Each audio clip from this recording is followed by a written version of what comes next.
Kalau ngomong-ngomong, Bapak berapa periode Pak sampai? Saya 3 periode, tinggal 3 tahun. Dan ini sangat menarik Pak. Jadi bagaimana kita dapat kepercayaan gitu dalam masyarakat sehingga konstitusi atau pertahanan Bapak lebih kuat. Gitu. Saya punya trik yang mungkin tidak dipunyai oleh ya, Pak. Jadi tadi ada tentang kantong kemiskinan itu seperti apa Pak ceritanya? Oh, ini ya bisa dikatakan kantong itu juga bukan ya. Oh iya, iya. Kok ekstrim menaik kantong kan gitu. Salah satu RT ya yang di situ memang orangnya pendatang dari luar kota Bojonegoro. Yang pada saat itu sebelum ada pendisiplinan kereta api itu kan bebas jualan di kereta. Nah, itu karena di situ sampingnya itu stasiun kereta api, jadi mau tidak mau teman-teman yang dari luar kota yang memang butuh pekerjaan ya berjualan di kereta api langsung turun di sebelah situ. Jadi semua pada saat itu orang-orang yang tidak punya pekerjaan menetap, jadi bisa dikatakan ya kehidupannya pas-pasan kan begitu. Pas-pasan. Jadi di situ ada RT mungkin kurang lebih 130. Sekarang berkembang anak cucu dan sebagainya, menantu dan sebagainya, sehingga di situ ada 130-an kakak. Bahkan saya pernah menikahkan masal di situ karena terus kayak kebebasan pada saat itu, bebas untuk dari sana wis seneng nondur sepur berono bawa ke situ, bertempat di situ ada lokasinya PJKA yang memang dibuat rumah dan disewakan dengan PJKA, akhirnya ya menetap di daerah 1 RT itu gitu. Dan dikatakan kemiskinan itu ada upaya-upaya untuk pemberdayaan itu ada nggak?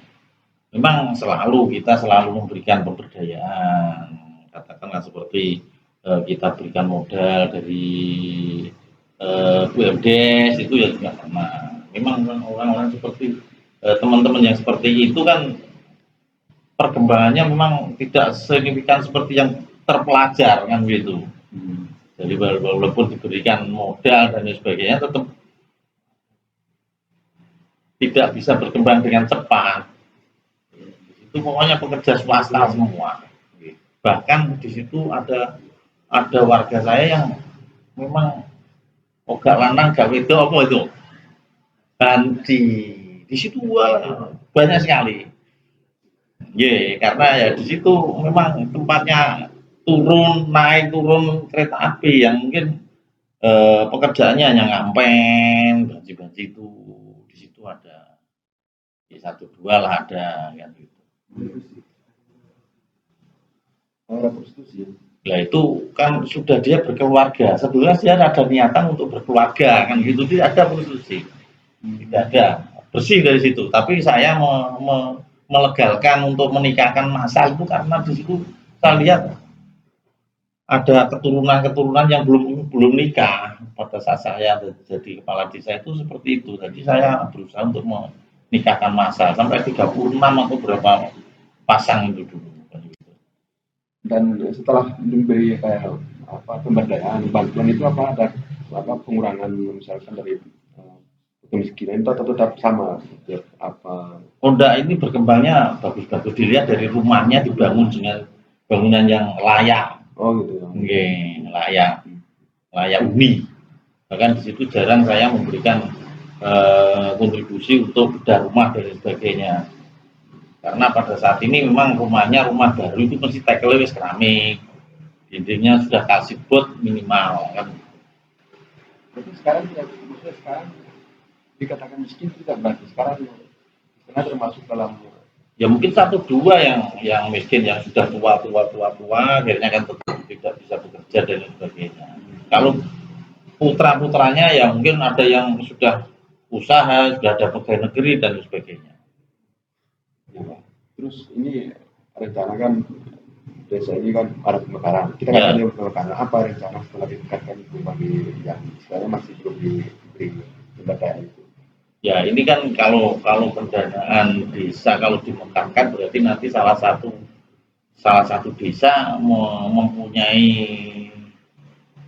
dana dari pemerintah itu kan juga ada lebih gitu nanti karena dulunya yang satu ponto ini dibagi untuk semua yang sekarang satu ponto itu separuh desa jadi kan ada usaha nanti di situ ada dana yang untuk pemberdayaannya lebih kita punya rencana yang di situ kita support untuk pemberdayaannya dari dana seperti itu logikanya kan dulu itu dana satu dibagi dua tapi kan sekarang nanti satu kan begitu arahnya seperti itu.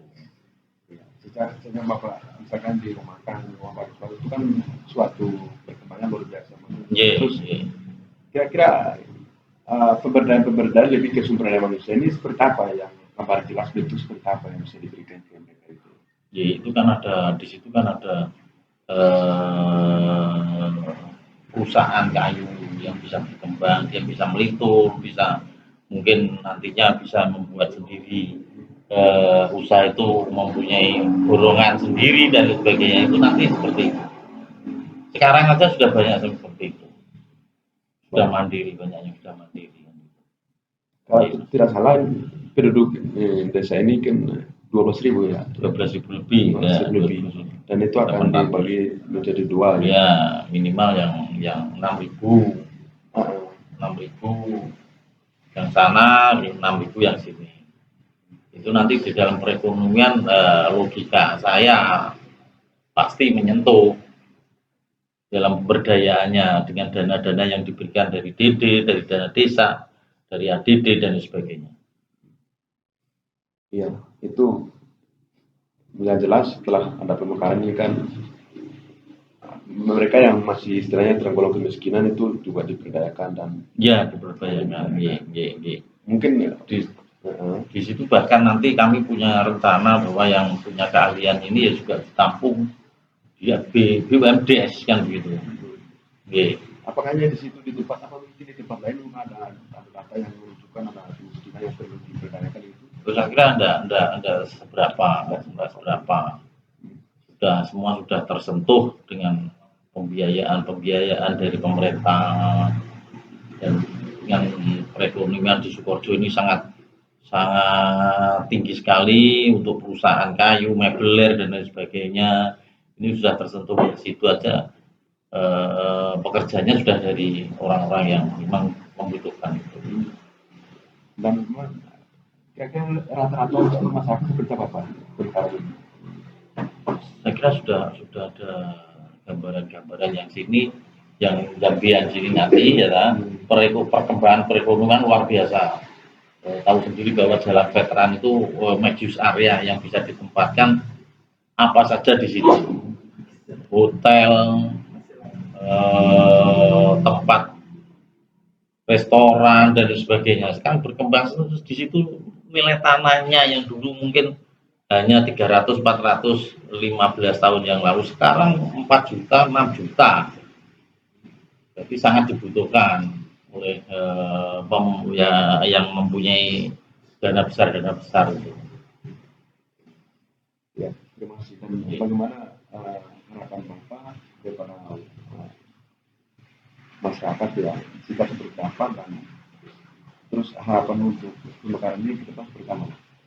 Saya yakin bahwa dengan adanya pemekaran ini perekonomian yang mungkin yang ditinggal mungkin dulu yang desa Sukoharjo sendiri sekarang yang pemekaran itu sangat bisa dirasakan dengan kepemimpinan yang mungkin dengan adanya mimpin orang sedikit itu pasti bisa fokus yang dulunya memimpin itu wah asing koyo angger wong wis kesel ini tetap lain kekuatannya berpikir itu lain inovasi-inovasi mungkin bisa difokuskan kan begitu saya yakin bahwa ini akan berkembang dengan baik dan mengangkat perekonomian dengan sejahtera gitu.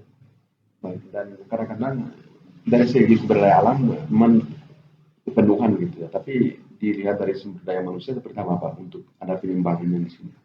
Keseimbangannya. Oh, kalau saat ini memang yang Jambian ini kan orangnya banyak orang yang pendatang dan berkarakter yang pendidikannya tinggi-tinggi. Jadi saya rasa yang Jambian ini nanti yang Sukoharjo asli nanti akan terselip dengan desa yang dimekarkan ini masalah pendidikannya, karena di situ nanti akan tumbuh perumahan-perumahan elit yang saat ini memang mungkin masih ada yang lahan-lahan yang belum tergarap dengan perumahan. Kalau sudah di kota, perumahan tidak elit saya tidak payu, tidak laku. Jadi kalau sudah elit berarti yang penghuninya orang-orang yang cakap dan sebagainya. Dan elit ini kan istilahnya mereka punya rumah, berbeda dengan orang miskin. Apakah ada kemungkinan orang elit ini akan berdampak baik pada yang istilahnya kami sebagai kepala desa berusaha untuk merukunkan, untuk saling bagi. Itu harus kewajiban. Ini kan suatu masjidnya saja ada berapa di sini? Ada 14 masjid satu desa itu. 14 masjid, musolanya ada 50 berapa gitu musolanya. Lah itu nanti dakwahnya kan akan menyentuh orang-orang yang seperti itu untuk berbagi kepada yang mungkin membutuhkan, kan gitu Mas. Ya saya kira ini istilahnya suatu pemerataan ya. Iya. Jangan sampai lari ke elit terus yang miskin ditinggalkan gitu ya. Oke, karena di sisi pendidikan agamanya juga Sukoharjo itu basisnya memang agamis. 98% itu agama Islam kalau di Sukoharjo. Ya kita tidak melihat agama, tapi sing jelas kepentingan untuk berbagi dan sebagainya, masalah tausiahnya atau masalah ilmunya itu sudah mendekati kepada saling membantu dan sebagainya. Dan terkait dengan pernyataan agama ya, apakah ini agama ini bervariatif atau mungkin lebih dominan salah satu agama misalnya? Nah, bervariasi tetap yang mungkin 6% itu kan karena kota juga yang ada yang Kristen, ada yang Katolik dan sebagainya, kan Cinanya juga ada, Tionghoanya juga ada. Jadi kami tetap berpendapat bahwa di sini mayoritas agama Islam kan gitu.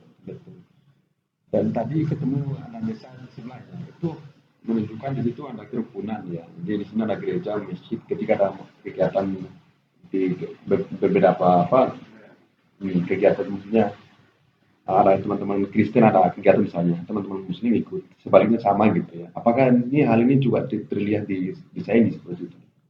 Saya yakin bahwa ini akan tetap kondusif seperti yang saya pimpin sudah 3 periode. Ini tidak pernah saya memecahkan yang mungkin demo, mungkin ada kesenjangan masalah agama, penistaan, dan itu tidak ada. Jadi saya yakin bahwa selanjutnya akan lebih baik.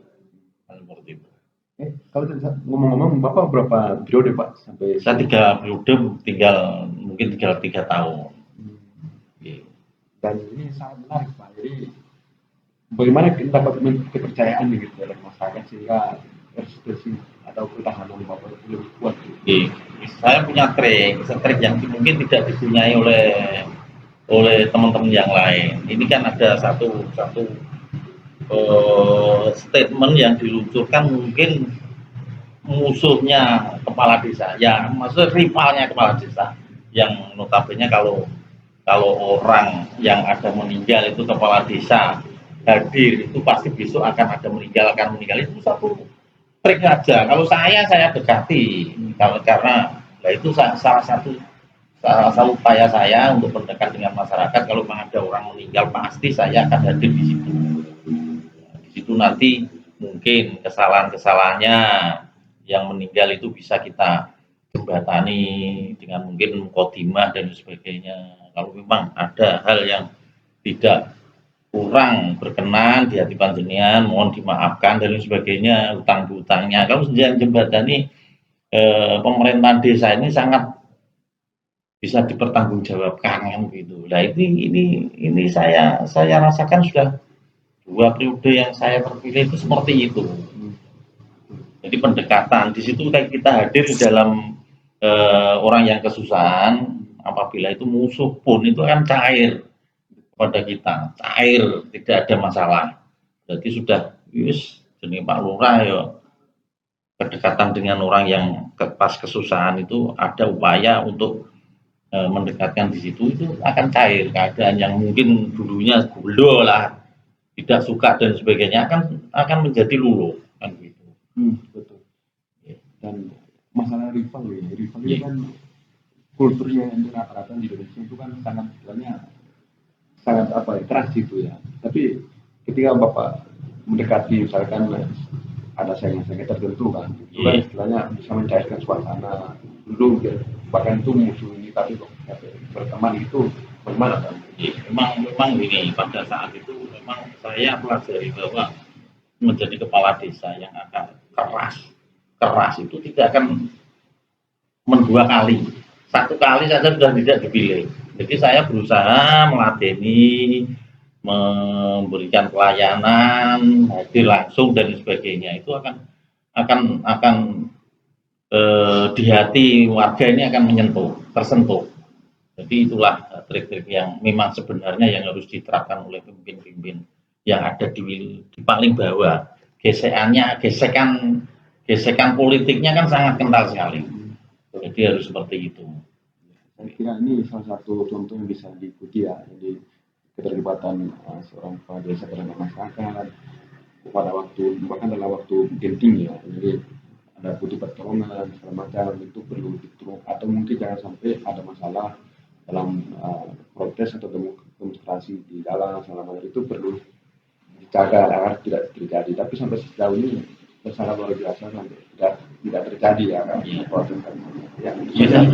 Saya tambahkan sih, saya masih menemui teman-teman saya yang mungkin dulu sing milih aku, yo tak senengi sing gak milih aku tetap tak sisih. No itu masih agak, saya kira itu hal-hal yang tidak harus dicontoh dengan yang lain karena seperti itu pasti hanya satu kali saja.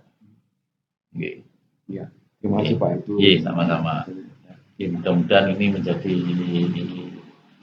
hal-hal yang mungkin perlu penambahan suatu kesimpulan untuk pemekaran ini, Mas. Iya, terima kasih. Ya, ini sangat penting untuk jadi pertimbangan untuk memutuskan.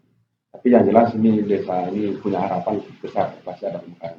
Iya, ya, terima kasih. Besar harapan kita. Oke, terima kasih Mas.